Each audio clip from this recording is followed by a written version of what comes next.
is recognized. Speaker, I would yield 3 minutes to the gentleman from Florida, Mr. Gaetz. Gentleman from Florida is recognized. I thank the gentleman for yielding. The MORE Act is flawed. It uses cannabis policy to do a great deal of social engineering, to create new taxes and new programs and redistribution of assets. But I am here as the only Republican co-sponsor of the MORE Act, and I'm voting for it. Because the federal government has lied to the people of this country about marijuana for a generation. We have seen a generation, particularly of black and brown youth, locked up for offenses that should have not resulted in any incarceration whatsoever. I'm also deeply troubled that the current policy of the federal government inhibits research into cannabis, research that could unlock cures and help people live better lives. My Republican colleagues today will make a number of arguments against this bill, but those arguments are overwhelmingly losing with the American people.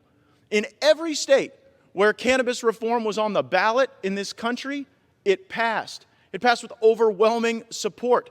Matter of fact, the only thing that I know that's more popular than getting out of the war on drugs is getting out of the war in Afghanistan. But if we were measuring the success in the war on drugs, it would be hard to conclude anything other than the fact that drugs have won. Because the American people do not support the policies of incarceration, limited research, limited choice, and particularly constraining medical application. We are here in a time where many people in our country are suffering. They are in pain, and it is documented that states with medical cannabis programs see a reduction in the prescribing of opioids, in the number of opioid abuses and deaths. We've held hearings in the House Judiciary Committee where people in our government must confess that this is in fact true, that the more we give people access to medical cannabis programs, the more we see a blunting of this horrible scourge of opioid addiction and opioid abuse. We talk all the time on the right about the need to empower people and empower states. Right now, the federal policy on cannabis constrains our people. It limits our states. And I would only hope that in the 117th Congress, after this bill invariably dies in the Senate, they will actually come back and pass the States Act, because the States Act acknowledges that we have screwed this up in the federal government.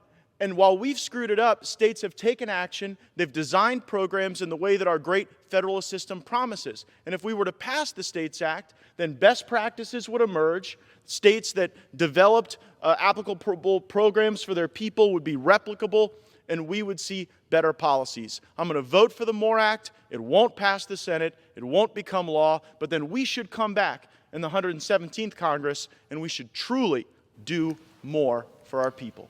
I thank the gentleman. I yield back. Gentleman from Florida yields back. Gentleman from Ohio reserves. Gentlewoman from Texas is recognized. Well, let me first thank the gentleman from Florida for making this a bipartisan bill, and thank him for his insight. And I know that we will have many opportunities to work together. I might add, if we pass the MORE Act, we will allow veterans, hospitals, doctors to be engaged in research to help our returning soldiers and veterans who are suffering from a variety of diseases that may be impacted by marijuana use. I'm delighted now to